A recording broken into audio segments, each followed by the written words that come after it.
Welcome back, fellow gamers. Today we have for you our top 5 favorite commanders to play in EDH or / commander, whatever you want to call it.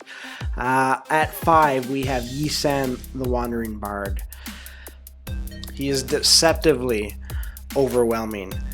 If your playgroup hasn't had a chance to face Yi-San, they will soon recognize how much of a threat he really is.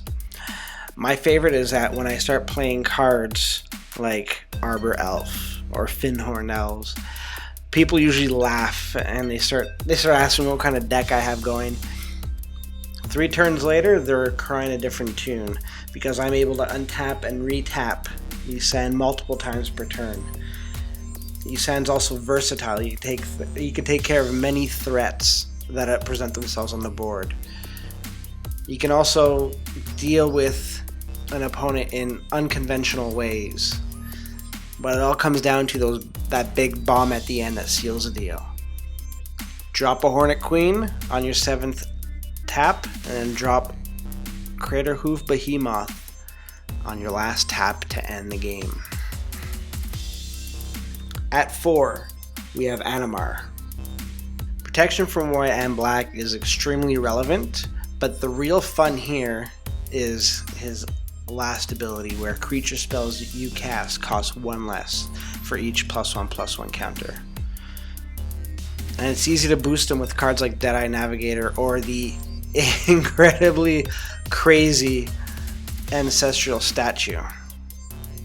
And then, once you have accumulated all sorts of +1/+1 counters, you can then go buck wild with your X casting cost creatures.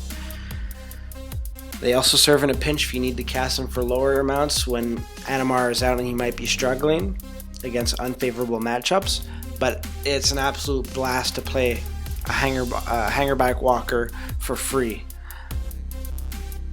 You can also thankfully inscript the help with Shaman of the Great Hunt and Consecrated Sphinx to help you to boost your hand and get as many cards as you want in there to be able to cast what I love about this deck, the big bombs. That's right, the Eldrazi Titans, the weird Eldrazi's, the Darksteel Colossus, the big bombs of the MTG universe.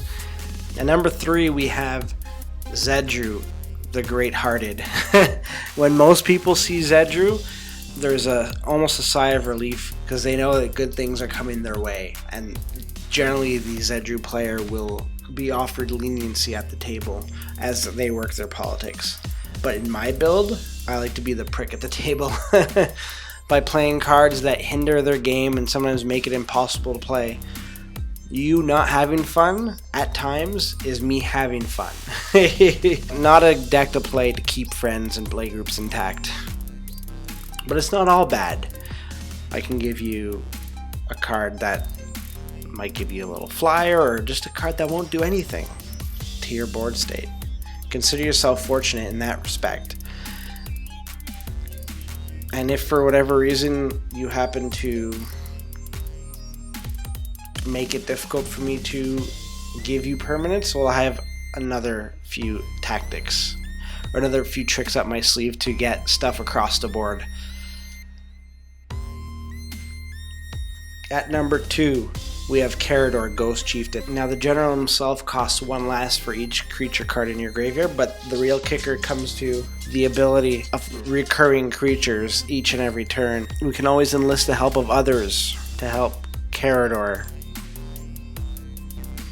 Finally, at number 1 we have Gnarset, the Enlightened Master. Now yes, big surprise, one of the most broken generals is on top of my list, but damn it is she fun to play with.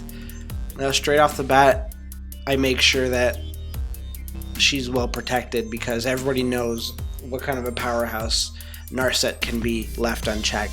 So that's why Darksteel Plate is something that goes on her whenever possible. I don't need the boots to help her out because she already has hexproof, and haste when I bring her out most of the time is not relevant. I play so many mana rocks that I try to get her out turn 2, turn 3, and I've actually gotten her out turn 1 in some cases.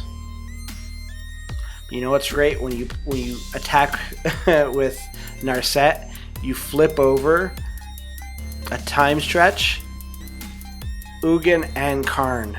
Most of the times it's an instant scoop, but if that doesn't beat the opponents down, the rest of the Super Friends do. I run a creatureless Gnarset deck that is strict Super Friends, and I win by ultimating each and every one of my Planeswalkers whenever possible.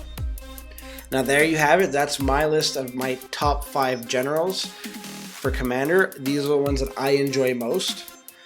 Let me know what you guys think. I would love to hear from you. Thank you for watching. Remember to subscribe. And until next time, good gaming.